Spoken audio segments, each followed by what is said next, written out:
క్లుప్త సందేశం అందించి మనము బల్లలోనికి వెళ్దాం ప్రార్థనా పూర్వకంగా. ప్రకటన గ్రంథము 2వ అధ్యాయము 10వ వచనం చూడండి.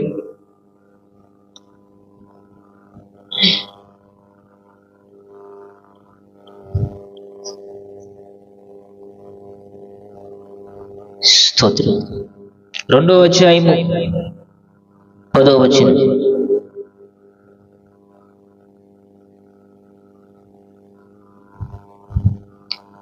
ప్రకటన గ్రంథము 2వ అధ్యాయము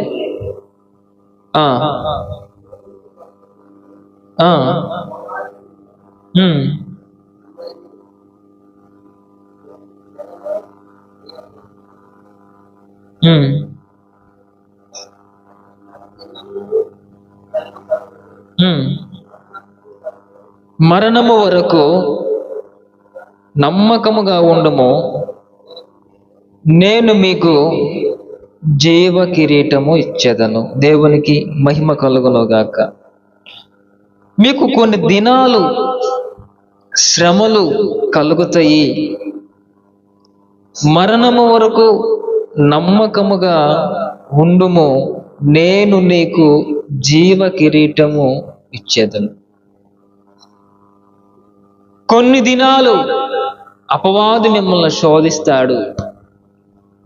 కొన్ని రోజులు అపవాది మిమ్మల్ని నానా ఇబ్బందులు పెడతాడు. మీ మరణం వరకు మీరు నమ్మకముగా ఉండండి, నేను మీకు జీవ కిరీటం ఇస్తాను. హల్లెలూయా. దేవుని యొక్క వాక్యం మనకు ఈరోజు స్పష్టంగా మనతో మాట్లాడుతుందండి. కొన్ని దినాలు మీరు ఓపిక పట్టండి, కొన్ని దినాలు మీరు ధైర్యంగా ఉండండి, కొన్ని దినాలు మీరు శ్రమలను సహించండి, కొన్ని దినములు మీరు ఓపిక పట్టి ఉండండి. మీ మరణాంతరము వరకు మీరు విశ్వాసము కోల్పోకుండా, నిరీక్షణను మీరు కోల్పోకుండా నమ్మకముగా భక్తి మార్గంలో మీరు ఉండండి, నేను మీకు జీవ కిరీటం ఇస్తానని దేవుని వాక్యం మనకు బోధిస్తూ ఉంది. నా ప్రియ దేవుని పిల్లలారా, విశ్వాసపు యాత్రలో పలు శోధనలు, పలు సంద్రములు, పలు అడ్డంకులు, పలు అవమానములు, పలు నిందలు, నువ్వెంతో భక్తిగా ఉన్నా, మంచి బ్రతుకు నీవు జీవిస్తూ ఉన్నా, ఎవరి వైపు నువ్వు చేయి చాచకపోయినా, నీ కష్టమేదో నువ్వు తింటూ నువ్వు జీవిస్తూ ఉన్నా, ఎవరు నీకు బిచ్చును కూడా పెట్టకపోయినా కూడా ఈ జీవన యాత్రలో అనేక మార్లు నీ వైపు రాళ్ళు విసురుతూనే ఉంటారండి. నువ్వు ఎంత భక్తిగా నువ్వు బ్రతుకుతూ ఉన్నా, ఎంత నీతిగా నీ జీవితం నువ్వు కొనసాగించబడుతూ నువ్వు వెళ్తూ ఉన్నా కూడా నీ వైపు ఏదో ఒక నింద నీపై వేస్తూ నానాకు ఇబ్బందులు పెడుతుంటారు. అది ఎవరి పని అంటే, మన పైన చదివాము, అపవాదిగాడి పని నీ పైన కొన్ని బాణాలు విసురుతూ ఉంటాడు. ప్రియులారా, అట్టి శ్రమల కాలములో, అట్టి శోధన కాలములో నీవు సొమ్మసిల్లిపోకుండా, నీవు తొట్టిల్లిపోకుండా, నీవు నీరసిల్లిపోకుండా, అయ్యో ఇంకేం భక్తులే, ఇంత భక్తిగా నేను ఉన్నా నా భక్తికి తగిన ప్రతిఫలాలు లేవు కదా, నా విశ్వాసానికి తగిన ఆశీర్వాదం నా బ్రతుకుల్లో లేదు కదా, ఏమండి నా నిరీక్షణకు తగిన మేలులు నేను పొందుకోలేదు కదా, నా భక్తి వల్ల నేను ఏం పొందాను, నా నిరీక్షణ వల్ల నేను ఏమి పొందుకోగలిగాను? అవమానం తప్ప, నిందలు తప్ప నేనేం పొందుకోగలిగానంటే కొన్ని వేళ కొందరు ఆ భక్తి మార్గంలో నుంచి విడిచి దేవునికి దూరమై వెళ్ళేవారు ఎందరో ఉన్నారండి. ప్రియులారా, దేవుని వాక్యం ఉంటుంది, నీ మరణాంతం వరకు నమ్మకముగా ఉండము. నువ్వు నీ మన్ను, నీ శరీరము క్షీణించిపోయి నీ శరీరం అంతా మట్టిలో కలిసిపోయేంత వరకు కూడా నీవు నమ్మకముగా ఉండము. భక్తులు పాట పాడతాడండి, ప్రాణమున్నంత వరకు నా తనువురాలు వరకు కృపలకు పాత్రుడా, నా స్తోత్రార్హుడా, స్తుతులు నీకేనయ్యా, నా స్తుతులకు పాత్రుడా, నిన్ను స్తుతింతున్ పూర్ణ హృదయముతో, నిన్ను కీర్తింతున్ పూర్ణ బలముతో, ప్రాణమున్నంత వరకు నా తనువురాలు వరకు. ఏమండి? నా ప్రాణము ఉన్నంత వరకు, నా తనువు రాలిపోయి మట్టిలో మన్నైపోయే వరకు నీ కొరకై నమ్మకంగా ఉంటానని భక్తుడు పాట పాడతాడు. ప్రియులారా, వాక్యం ఉంటుంది, మరణము వరకు నమ్మకముగా ఉండము, నేను నీకు జీవ కిరీటం ఇస్తాను. ఈరోజు ఈ భక్తి మార్గములో, నీ జీవన యాత్రలో నీ భక్తి, నీ జీవితం ఎలా కొనసాగించబడుతుంది? సొమ్మసిల్లిపోయావా? ఒకవేళ అలసిపోయావా? భక్తిలో నీరసిల్లిపోయావా? ఎన్నాళ్ళు భక్తి చేసాము. చాలా మంది, మా చర్చికి రండక్క, మా రండమ్మా, అక్క వందాలక్క, చర్చికి రండక్క. వచ్చాములే అయ్యా. వచ్చాక ఏం ఒరిగింది? ఏం ఒరిగిందయ్యా? ఆ మధ్య ఒక ఆమె, మీకు చెప్పుంటాను, మరలా ఒకసారి చెప్తాను. ఆ చోట నీళ్ళ కొలాయి కాడుంది. కొలాయి కాడుంటే నేను వెళ్ళి, అక్క వందనాలక్క, అమ్మా వందనాలమ్మా అన్న. ఆమె నన్ను చూసి కూడా చూడనట్టుగా తలంచుకుంది. చూసింది చూడనట్టుగా ఆమె తల పక్కకు తిప్పుకుంది. ఆమె గాయపరచని కాదు, సందర్భం కాటి మాట చెప్తానంటే. సరే, ఆమె చూసినట్లేదని చెప్పేసి నేనే సిగ్గు తప్పి, ఒకవేళ చూడలేదేమో పొరపాటున పాపం, నేనే నా సిగ్గు పక్కన పెట్టి, నా గౌరవాన్ని నేనే పక్కన పెట్టి ఎదురుగా పోయి, అక్క వందనాలక్క అన్నాను. మరి ఇంకా ఆమె ఏమనుకుందో పాపం. అయ్యా వందనాలు అయ్యాను. ఏంటక్క చర్చికి రావట్లేదు ఈ మధ్య? వచ్చి ఏం చేయాలి అయ్యా, నెలల తరబడి సంవత్సరం వస్తున్నాగా అనింది. ఏమైందక్క? ఏమైంది? మీ దేవుడు మీ దేవుడు మా కొడుకు ఉద్యోగం ఇతేమయ్యా, మీ దేవుడు అంట ఆ కొడుకు, మా దేవుడు అంట ఆ కొడుకు ఉద్యోగం ఇవ్వాలంట. అంటే మేలు చేస్తేనే నమ్మకంగా ఉంటామా? మేలులు దేవుడు ఇస్తేనే భక్తి చెయ్యాలనా? యోబు అంటాడు, మూర్ఖురాలు మాట్లాడుతున్నట్టు మాట్లాడుతున్నావే. దేవుని వలన మేలులు మాత్రమే పొందుదామా? కీడును పొందే వారముగా మనం ఉండకూడదా? సర్వము పోయిందండి. శరీరము కులిపోయి కురుపులతో బట్టి గోక్కుంటున్నాడండి. చిల్లపెంకులు పెట్టి తన శరీరం అంతా గజ్జి లాంటిది, తామర, ఒక విధమైన దుర్వాసన కలిగిన తన శరీరముతో కురుపులతో నిండి గాయాల బూడిదలో కూర్చుని గీక్కుంటున్నాడండి. గీక్కుంటున్నాడు. కోట్లాస్తిపరుడండి, భూస్వామి అతడు, ఆ స్వామి సమస్తాన్ని కోల్పోయాడండి. సమస్తాన్ని కోల్పోయాడు. సమస్తాన్ని, పిల్లలు చచ్చిపోయారు, ఆస్తులు పోయాయి, అంతస్తులు పోయాయి. భార్య అంటే చిచ్చి, ఇంకా నువ్వు ఈ బ్రతుకు ప్రత్యేకాడికి ఆ దేవుని దూషించి చచ్చిపోవచ్చు కదా అంటది ఆయన భార్య. భార్య ఆ మాట అంటే ఆ భర్త భరించగలడండి? భరించలేడు. కానీ అంటాడు, మూర్ఖురాలు మాట్లాడుతున్నట్లు మాట్లాడుకో. దేవుని వలన ఆశీర్వాదాలు మాత్రమే పొందుదామా? దేవుని వలన కీడును అనుభవించే వారంగా మనం ఉండకూడదా అని అంటాడు. నా తల్లి గర్భములో నేను దిగంబరిగా వచ్చాను, దిగంబరిగానే పోతాను. యెహోవా ఇచ్చెను, యెహోవా తీసుకునేను, యెహోవా నామముకే మహిమ కలుగును గాక అంటాడు. ప్రైజలా, హల్లెలూయా. నిజమే కదా. తల్లి గర్భములో ఎవరైనా 6 సవర్లు బంగారము లేకపోతే వడ్డానాలు ఎవరైనా పెట్టుకుని వస్తారండి? ఎవరైనా తల్లి గర్భంలో దిగంబరిగానే రావాలి. ఎవరైనా దిగంబరిగానే ఈ లోకం విడిచి వెళ్ళిపోవాలి. ప్రియులారా, ఎందుకు ఈ మాట చెప్తున్నానంటే, మరణము వరకు దైవ భక్తిలో నమ్మకంగా ఉండండి. దైవ భక్తిలో నమ్మకంగా ఉండండి.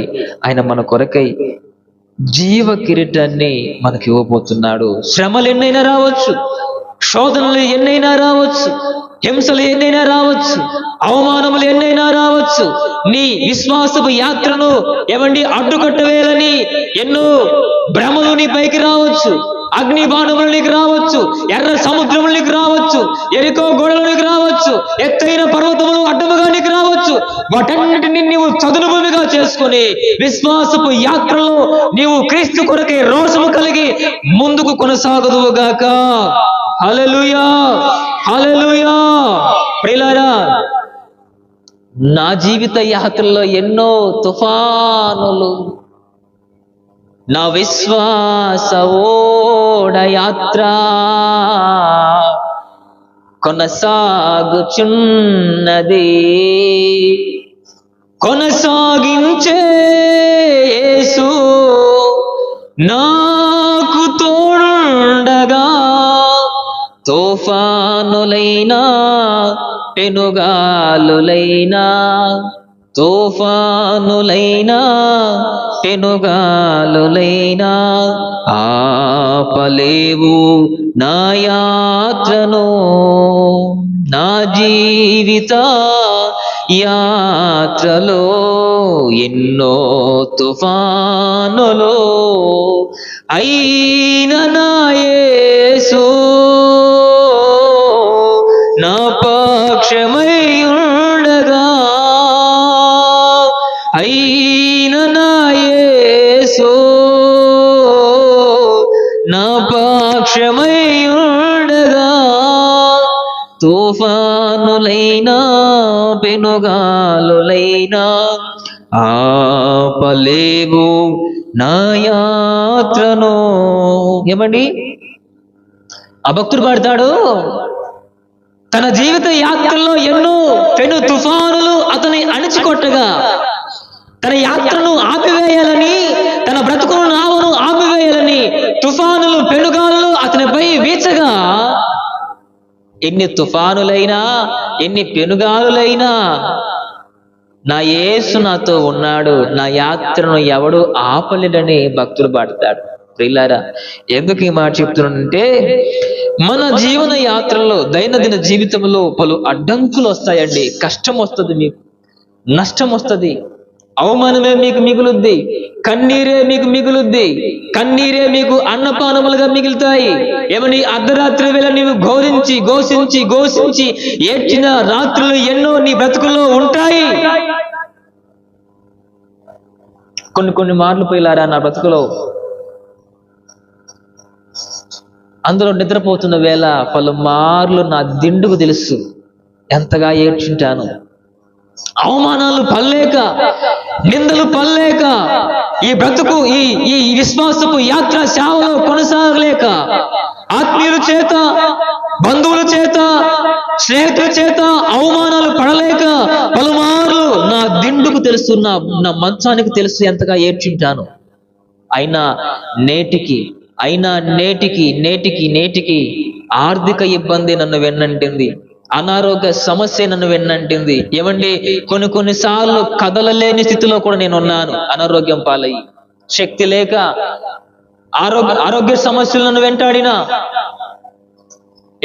ఆర్థిక సమస్యలను వెంటాడినా, నేటికి నా పరుగు కొనసాగించబడుతుంది ఉంది. హల్లెలూయా, హల్లెలూయా. కొనసాగించండి, మీ భక్తి మార్గాన్ని కొనసాగించండి. నమ్మకంగా ఉండండి, దేవునికి నమ్మకంగా ఉండండి. చూడండి, మొదటి మాట మీకు చూపిస్తాను. ప్రకటన 2 చూడండి.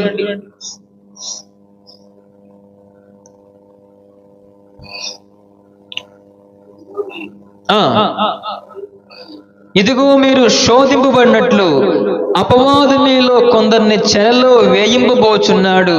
10 దినములుగా శ్రమలు కలుగును, మరణము వరకు నమ్మకముగా ఉండుము, నేను మీకు జీవ కిరీటం ఇస్తాను. ప్రియులారా, మొట్టమొదటిగా శ్రమలలో నీవు దేవునికి నమ్మకంగా ఉండాలి. శ్రమలలో నీవు దేవునికి నమ్మకముగా చూడు, స్పష్టంగా మాట్లాడుతుంది. ఇదిగో మీరు శోధించబడినట్లు అపవాది మీలో కొందరిని చెరలో వేయింపబోతున్నాడు. ఏమండి? శ్రమలలో మిమ్మల్ని వేయింపబోతున్నాడు, మిమ్మల్ని నలగొట్టబోతున్నాడు, మిమ్మల్ని ఇబ్బందుల పాలు చేయబోతున్నాడు, మిమ్మల్ని శ్రమల కొలిమిలో నలపబోతున్నాడు. దేవుడు స్పష్టంగా మనతో మాట్లాడుతున్నాడండి. ధైర్యంగా ఉండండి. అపవాది మిమ్మల్ని శ్రమల కొలిమిలో వేయింపబోతున్నాడు. 10 దినములు మరణము వరకు మీరు నమ్మకంగా ఉండండి, మీకు జీవ కిరీటం ఇస్తానని ప్రభు స్పష్టంగా మాట్లాడుతున్నారు. ప్రియులారా, భక్తి మార్గంలో మొట్టమొదటిగా శ్రమల కాలములో నీవు నమ్మకముగా ఉందువుగాక. హల్లెలూయా. యోబు తన శ్రమ కాలంలో నమ్మకంగా ప్రభు సన్నిధానంలో ఉన్నాడండి. తన నోటి మాట చేత నేను కూడా ప్రభువుని దూషించలేదు అని వాక్యంలో గ్రంథస్థం చేయబడి ఉంది. కార్యాలు కాదు కదా, నోటి మాటతో కూడా దేవుణ్ణి దూషించలేదంట యోబు. మరి యోబుకు వచ్చిన శ్రమలు ఈ లోకంలో ఎవరికైనా వచ్చింటాయంటే నేను నమ్మను. ఎందుకంటే ఈ లోకంలో యోబును మించిన శ్రమపడిన వ్యక్తి వేరెవరూ లేరండి. అంతగా శ్రమ పడ్డాడు, అంతగా శోధనలు అనుభవించాడు, అంతగా హింసలు పడ్డాడు, అవమానాలు పొందాడు. తన స్నేహితులు అంటారు, ఒరే దుర్మార్గుడా, తెల్ల వస్త్రాలు వేసుకొని పెద్ద పాస్టర్ లాగా భక్తి చేసినట్లు నటించావా? ఇన్నాళ్ళు నువ్వు ఏ పాపము చేయకపోతే, నువ్వు ఏ ద్రోహము, అన్యాయము, అక్రమము చేయకపోతే నీకింత శ్రమ ఎలా వచ్చింది? ఇప్పుడు నేను అంటాను, శ్రమ వస్తే పాపం చేసినట్టేనా? ఏమండి? ఎవరికైనా కష్టం వస్తే వాళ్ళు పాపం చేసినట్టేనా? వాళ్ళ యోబు స్నేహితులు అంటారు, నీకు ఇంత శ్రమ వచ్చిందంటే నువ్వు ఎంత పాపం చేసి ఉంటే నీకు ఈ శ్రమ వచ్చింది. ప్రియులారా, పాపము చేస్తే శ్రమ రాదు, తప్పు చేస్తే శ్రమ రాదు. నేనంటాను, దేవుని వద్దకు వస్తేనే నీకు శ్రమ వస్తుంది. హల్లెలూయా. చాలా మంది పాస్టర్లు చెప్తారు, యేసు ప్రభువు నమ్ముకోండి మీకు దీవెనలు వస్తాయి, క్రీస్తు నమ్ముకోండి మీకు మేలు కలుగుద్ది, మీకు ఐశ్వర్యం వస్తుంది, మీకు ఆశీర్వాదం వస్తుంది, మీకు వివాహాలు అవుతాయి, మీకు ఆరోగ్యం వస్తుంది అంటారు. ఇది కొంతవరకు వాస్తవమే అయినా యేసు ప్రభువు నమ్ముకుంటే మొదటగా నీవు శ్రమ పొందాలి. హల్లెలూయా. నీవు హింసించబడాలి, నీవు శ్రమల పాలవ్వాలి. ఇవన్నీ అనుభవించి శ్రమల పాలయ్యి అన్ని భరించగలిగితేనే తర్వాత నీకు ఆశీర్వాదం వస్తుంది. ఇవన్నీ అనుభవించకుండా, శ్రమ లేకుండా, కష్టం లేకుండా, నష్టం లేకుండా ఆశీర్వాదం ఇచ్చే ప్రభువా అంటే రాదు. శ్రమ అనుభవించాలి ముందుగా. నేను ఒక మాట చెప్తాను, పలుమార్లు మీరు చెప్తాను, మళ్ళీ ఇప్పుడు చెప్తాను. ఏమండి? ప్రత్యక్ష గుడారంలోనికి వెళ్ళేటప్పుడు మొదటగా ఏముంటదండి? మొదటగా బలిపీఠం ఉంటది. అక్కడ బలిపీఠం ఉంటది. బలిపీఠము దాటిన తర్వాత లోపలికి వెళితేనే మహిమ కలిగిన మందస్సము లోపల ఉంటది. బలిపీఠం కాడ ఏం చేస్తారంటే బలర్పిస్తారు. బలర్పించి లోపలికి వెళితేనే దేవుని మహిమ కలిగిన మందసాన్ని చూసే అవకాశం కలుగుద్ది. అంటే బలిపీఠం వద్ద బలర్పించాలి, నీవు బలిపీఠం వద్ద శ్రమల పాలవ్వాలి. అంటే బలిపీఠము దాటి వస్తేనే లోపల మహిమను చూస్తావు. నీవు శ్రమలు అనుభవించి దాటుకొని వస్తేనే దేవుని ఆశీర్వాదాన్ని పొందుతావు. హల్లెలూయా, హల్లెలూయా. అర్థమవుతుందా? బలిపీఠము దాటి వస్తేనే దేవుని మహిమను చూడాలి, శ్రమలు దాటి వస్తేనే నీవు దేవుని ఆశీర్వాదాన్ని పొందాలి. అంటే ఇప్పుడు క్రైస్తవ మార్గంలో శ్రమలు సాధారణము. ప్రభంటాడు, ఇదిగో మీరు సహించలేనంత శ్రమలేవి నేను మీకు ఇవ్వను, మీరు భరించలేనంత శ్రమలేవి నేను మీకు ఇవ్వను. మీరు ఎంత శ్రమ అయితే అనుభవిస్తారో, మీరు ఎంత శోధన అయితే అనుభవిస్తారో అంత శ్రమనే నేను మీకు ఇస్తున్నాను. అయినా కూడా ఆ శ్రమలో నుంచి తప్పించుకునే మార్గాన్ని నేను నీకు ఏర్పరుస్తున్నాను. అంటే ఈరోజు నీకు వచ్చే శ్రమ నువ్వు అనుకుంటావు, ప్రభువా నేను మోయలేనైనా, అయ్యా తొలగించనైనా, అయ్యా తీసేయనైనా అని నువ్వు అనుకుంటున్నావు. కానీ ప్రభు అంటాడు, నువ్వెంత శ్రమ అయితే మోయగలుగుతావో అంత శ్రమ నీకు పెడుతున్నాను నేను. ఈరోజు నీకొచ్చే శ్రమ, నాకొచ్చే ఈ శ్రమ నేను మోయలేను ప్రభువా అని నేను అనుకుంటున్నాను. కానీ ప్రభు అంటున్నాడు, ఏవో నీవు ఆ శ్రమను మోయగలవు, అందుకే నీకు పెట్టానంటాడు. మీరు సహించలేనంత శ్రమ నేను మీకు ఇవ్వటం లేదు, కానీ మీరు ఎంతైతే భారం మోయగలరో ఆ భారాన్ని మీపై నేను పెడుతున్నాను. అయినా కలవరపడవద్దు, ఆ శ్రమలో నుంచి తప్పించుకునే మార్గాన్ని కూడా నేను మీకు ఏర్పాటు చేస్తున్నాను. మరి చోట ప్రభు అంటాడు, మీరు శోధనలో పడుతున్న పిల్ల మీరు ధైర్యంగా ఉండండి. శోధన వచ్చినప్పుడు మీరు కలవరపడవద్దు, ధైర్యంగా ఆ శోధనను దాటండి. ఎందుకంటే నేను ఆ శ్రమల మార్గంలో నుంచే వచ్చాను, నేను కూడా అదే శ్రమల మార్గంలో నుంచే వచ్చాను. కాబట్టి మీరు కూడా అదే మార్గంలో రావాలి. కాబట్టి మీరు శ్రమ కలుగుతున్నప్పుడు మీరు అధైర్యపడిపోవద్దు, భయపడవద్దు, దిగులు చెందవద్దు. ధైర్యముగా ఆ శ్రమల మార్గముని మీరు జయించుకొని రాగలుగుతారు. ప్రభువుకే శోధన తప్పలేదు. ప్రభువే అంటాడు, నేనే ఆ మార్గంలో నుంచి వచ్చాను. ప్రియులారా, నా మాటలు మీరు ఆలకించండి. శ్రమల మార్గంలో దేవుని సన్నిధిలో మనం విశ్వాసములో నమ్మకముగా ఉండాలండి, నమ్మకముగా ఉండాలి. భక్తిని కోల్పోకూడదు, నిరీక్షణను కోల్పోకూడదు. అవకాశమే లేదు ప్రభువా, ఆరోగ్యమంతా పూర్తిగా క్షీణించిపోయింది, కుటుంబమే సర్వనాశనమైపోయింది, శరీరమే క్షీణించిపోయింది, బ్రతుకే బస్టాండ్ పాలైపోయింది, మరలా నా బ్రతుకు మారుద్దని, నా బ్రతుకు మరలా దీవెనకరంగా మార్చబడుతుందని అవకాశమే లేదు ప్రభువా అన్న దశలో కూడా నీవు నమ్మకంగా ఉండగలిగితే నా ప్రభు మరలా తన మహిమతో నిన్ను నీ కుటుంబాన్ని కప్పునుగాక, తన ఆశీర్వాదముతో నిన్ను నీ కుటుంబాన్ని కప్పునుగాక. ఏ ఆధారము నీకు కనిపించకపోయినా, ఏ ఆనవాలే నీ కళ్ళ ముందు లేకపోయినా, నీ బ్రతుకంతా చీకటమయమైపోయినా, నీ బ్రతుకే అంధకారమైపోయినా, నీవు నమ్మకముగా నీవు ఉండగలిగితే నా ప్రభువు నీకు రెండంతల ఆశీర్వాదాన్ని నా ప్రభువు నీ కుటుంబంలో కప్పునుగాక. హల్లెలూయా, హల్లెలూయా. ప్రియులారా, మొదటగా నీవు శ్రమలలో నీవు నమ్మకముగా దేవుని పట్ల ఉండగలగాలి. హల్లెలూయా, హల్లెలూయా. రెండోదిగా చూడండి మత్తయి సువార్తమానము 25వ అధ్యాయము 21వ వచనం చూడండి. మత్తయి సువార్తమానం 22వ అధ్యాయము 25వ అధ్యాయము 21వ వచనం.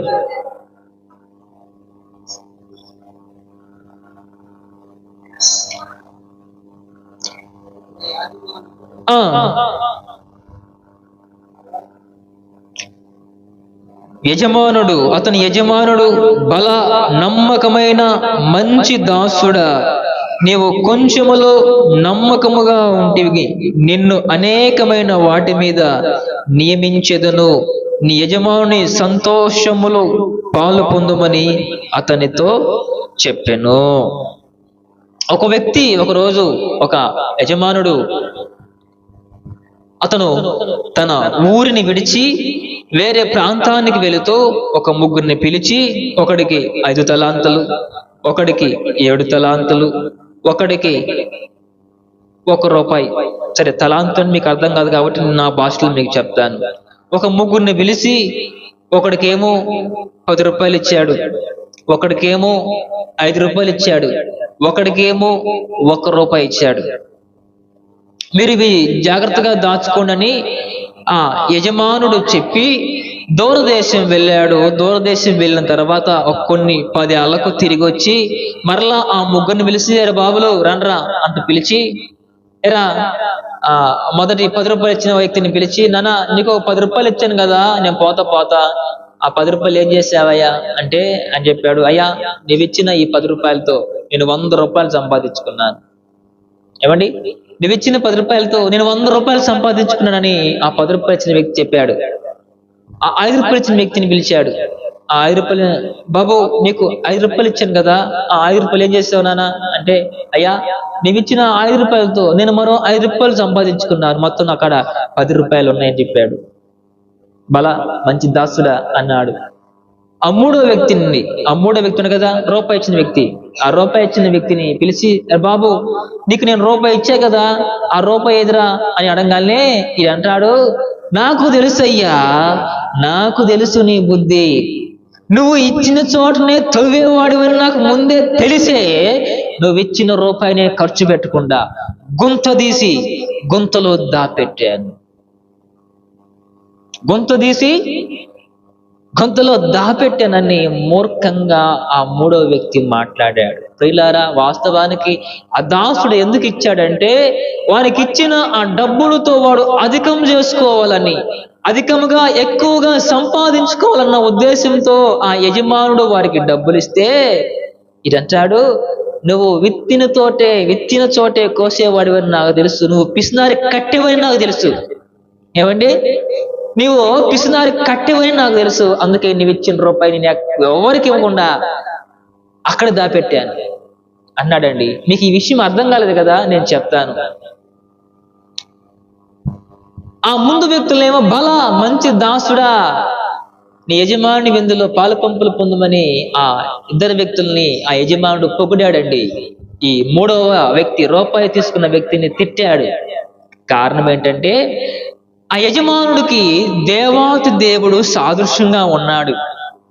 ఆ యజమానుడు దేవాతి దేవునికి సాదృశ్యంగా ఉన్నాడు. ఈ ముగ్గురు వ్యక్తులకి విశ్వాసులకు పోల్చబడింది. ఇప్పుడు ఉదాహరణకి ఆశీర్వాదం అన్న గారికి ఒక 10 తలాంతులు ఇచ్చాను అనుకోండి. ఏమేమి తలాంతులు? పాటలు పాడే తలాంతు, పరిచయం చేసే తలాంతులు, ప్రార్థన చేసే తలాంతులు అన్నగారికి నేను 3 ఇచ్చాను. దానితో ఆయన ఏం చెయ్యాలి? గుంతేసి బూడ్చిపెట్టాలా వాటిని? దేవుడిచ్చిన ఆ తలాంతులతో ఆయన ఇంకనూ ఆత్మీయతలో వృద్ధి పొందాలి. ఆరాధన చేసేవాడుగా, పాటలు పాడేవాడుగా, మందిరంలో పరిచారం చేసేవాడుగా, సువార్త చేసే వ్యక్తిగా మార్చబడాలి. ఈ మొదటి వ్యక్తి 10 రూపాయలని 100 రూపాయలు చేసినట్లుగా దేవుడు నీకు 3 తలాంతులు ఇస్తే 3ని 30 తలాంతులుగా నువ్వు మార్చుకోవాలి.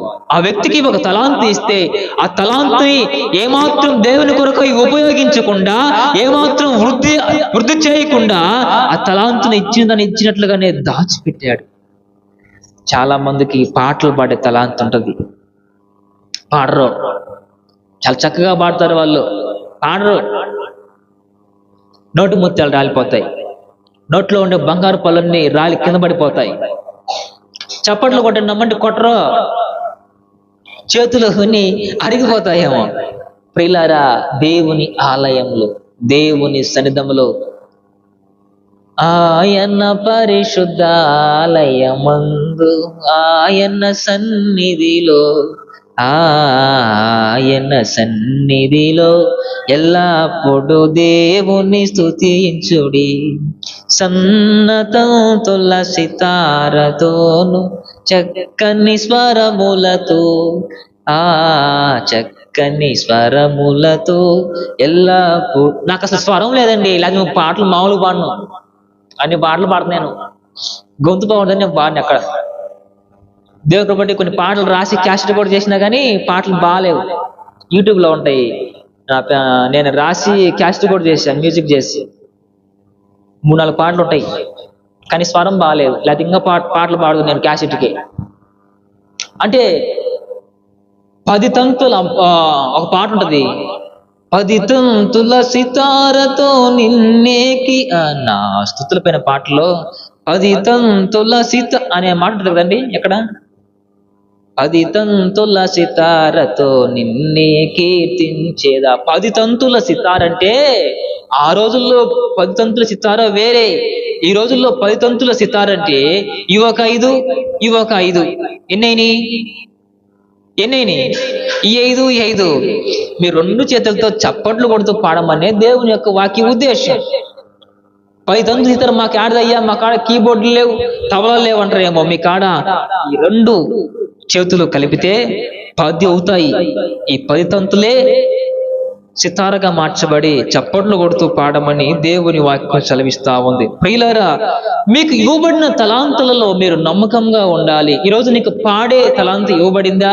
పాటల్లో ప్రభునామాన్ని పాడుతూ ప్రభునామాన్ని గణపరుస్తూ నీవు నమ్మకముగా ఉండాలి. ఒక ప్రార్థనా తలాంతు నీకు ఇవ్వబడిందా? నీవు నమ్మకంగా ప్రార్థిస్తూ అనేకుల కొరకై ప్రార్థన చేస్తూ నీకు ఇవ్వబడిన ప్రార్థనా తలాంతులో నీవు నమ్మకముగా ఉండాలి తప్ప నీకు ఇవ్వబడిన తలాంతులలో నీవు గొంతు తీసి గొంతులో పూడ్చిపెట్టే వ్యక్తిగా నీవు ఉండకూడదు. ప్రైజ్ ది లార్డ్, హల్లెలూయా. ప్రియులారా, చిన్న చిన్న విషయాల్లో మనము దేవుని పట్ల నమ్మకంగా ఉండాలి. సమయం అయిపోతుంది, నేను ముగించేస్తాను. దేవుని ఆలయములో పని చేయటంలో నమ్మకంగా ఉండాలి. దేవుని ఆలయములో పని చేయటంలో నమ్మకంగా ఉండాలి. ప్రియులారా, చిన్న బిడ్డలకు మేము కొన్ని పనులు అప్పచెప్తా ఉంటాం. అమ్మా, మీరు శుభ్రంగా మందిరాన్ని శుభ్రపరచండి, మందిరంలో చేపలు పరచండి అమ్మని చెప్తా ఉంటాం. పిల్లలు దేవుని మహాకృప నా ప్రభు మీ పిల్లలను దీవించును గాక. చాలా చక్కగా వారు పరిచారం చేస్తూ ఉన్నారు. పిల్లలు నిజంగా నేను సంతోషించానండి ఈ రోజుని బట్టి. పిల్లలు చాలా చక్కగా ఆలయంలో పని చేస్తూ ఉన్నారు, పరిచారం చేస్తూ ఉన్నారు, చేపలు పరుస్తున్నారు, మందిరాన్ని శుభ్రపరుస్తూ ఉన్నారు. ఇంకను పిల్లలకు, మగ పిల్లలకు కూడా ఈ పనులు మీరు నేర్పించండి. దేవుడు రాబో కాలంలో మీ పిల్లలను గొప్ప దీవెనకరంగా మీ పిల్లలను కప్పును గాక. ఉన్నతమైన ప్రగతి పదములో పిల్లలు ఉంచును గాక. నేటి బాలలే రేపటి పౌరులని, నేటి బాలలే రేపటి సేవకులని నమ్ముతానండి. బాల్య దినములందే పిల్లలకు సరైన మార్గం వారికి బోధించండి, చక్కటి మార్గం వారికి బోధించండి. మీ పిల్లలను మందిరంలో పనిచేయమని నేర్పించండి. రాబో కాలంలో గొప్ప సాధనములుగా దేవుని చేతులు బలవంతులుగా వారు మార్చబడుదురుగాక. ఆమె పిల్లల దేవుని ఆలయంలో పనిచేయటంలో నమ్మకముగా ఉండాలి. దేవునిని వెంబడించుటలో నమ్మకంగా ఉండాలండి. నమ్మకముగా వెంబడించాలి. ఏదో నామకార్థమైన భక్తి చేసే వారంగా మనం ఉండకూడదు. ఏదో ఆదివారం భక్తులుగా మనం ఉండే వారంగా ఉండకూడదు. ప్రాంతం ఏదైనా, ఉన్న చోటు ఎక్కడైనా నీ సాక్ష్యము ఇతరులకు తెలియాలి. పెద్దలు పాట పాడతారు, కష్టమొచ్చినప్పుడే కాదు ప్రార్థన, నీకు నష్టం వచ్చినప్పుడే కాదు ప్రార్థన, మీటింగులు ఎట్టినప్పుడే కాదు ప్రార్థన, క్రిస్మస్ పండగ వచ్చినప్పుడే కాదు మీకు ప్రార్థన, ఆదివారం పనికి పోరు, ఇంట్లో ఉండి గుడికి రారు. నా మాటలు కదమ్మా, భక్తులు పాడతారు ఈ పాట. ఎందుకేమో పిల్లారా, ఎక్కడ ఉన్నా నమ్మకంగా ఉండండి. ఏ ప్రాంతంలో ఉన్నా నమ్మకంగా ఉండండి. పిల్లరా, దేవుని వెంబడించుటలో నమ్మకంగా ఉండాలి. దేవుని ప్రతిష్ఠించుటలో నమ్మకంగా ఉండాలి. ఇంటి వారికి అన్నం పెట్టుటలో నమ్మకంగా ఉండాలి. అన్నం పెట్టుటలో నమ్మకంగా ఉండాలంటే ఇది సేవకులను బట్టి ఉద్దేశించిన మాట. ఇది సంఘానికి ఆహారం పెట్టేది ఎవరండి? సంఘానికి ఆహారం పెట్టేది ఎవరు? తెలీదా? నేనే. ఆహారం అంటే మీకు బిర్యానీలు పెడతాను కాదు, ఆత్మీయ ఆహారం వాక్యాన్నే మీకు పంచి పెడుతున్నాను కాబట్టి నేను నమ్మకముగా ఉండాలి. ఇంతవరకు మీకు చెప్పాను కదా, ఇప్పుడు నాకు చెప్పుకుంటున్నాను. వాక్యాన్ని పంచిపెట్టే నేను, ఆత్మీయ ఆహారాన్ని పంచిపెట్టే నేను దేవుని పట్ల నమ్మకంగా ఉండాలి. ప్రియులారా, నా మనసాక్షిగా చెప్తున్నాను, నా మనసాక్షితో మంచి మనసాక్షితో ఈ మాట చెప్తున్నాను. ఇంతవరకు నమ్మకముగానే పరిచారం చేశానని నేను అనుకుంటున్నాను. ఎందుకంటే నిస్వార్థముగా ఏ స్వార్థము, ఏ లాభము ఆశించకుండా నేటి వరకు ప్రయాసపడుతూనే ఉన్నాము. అది మీరు కల్లారా చూస్తూనే ఉన్నారు. అనారోగ్యమైన మేము సోలిపోలేదు, ఆర్థిక ఇబ్బంది మమ్మల్ని వెన్నంటినా మేము సోలిపోలేదు, మేము వెనకడుగు వేయలేదు. మీకు తెలుసా, నేను ఏ రోజైనా మీ కాడ వచ్చి ఏడ్చినట్లుగా, మీ కాడ నేను దుఃఖంగా ఉన్నట్లుగా మీకు కనపడ్డానా? నేను నల్లగా ముఖం పెట్టి ఏదో బాధలో ఉన్నట్టుగా మీకు నేను కనపడనండి. ఏ రోజు నేను కనపడలేదు. కుటుంబంలో ఎన్ని సమస్యలు ఉన్నా, కుటుంబంలో ఎన్ని బాధలు ఉన్నా, నా వెనకాల ఎన్ని వేదన నా వెనకాలే దాపెట్టుకున్నాను, నా ముఖం మీకు నవ్వుతూనే చూపించాను. అంటే భోజనం ఆహారం పెట్టే నేను నమ్మకంగా ఉండాలి. ఏ రోజు నేను భ్రమపడిపోలేదు, ఏ రోజు నేను సోలిపోలేదు, ఏ రోజు నేను సొమ్మసిల్లిపోలేదు, ఏ రోజు నేను ఇంక ఏం సేవలే, ఈ సేవ చేయకపోతేంలే అని నేను అనుకోలేదు.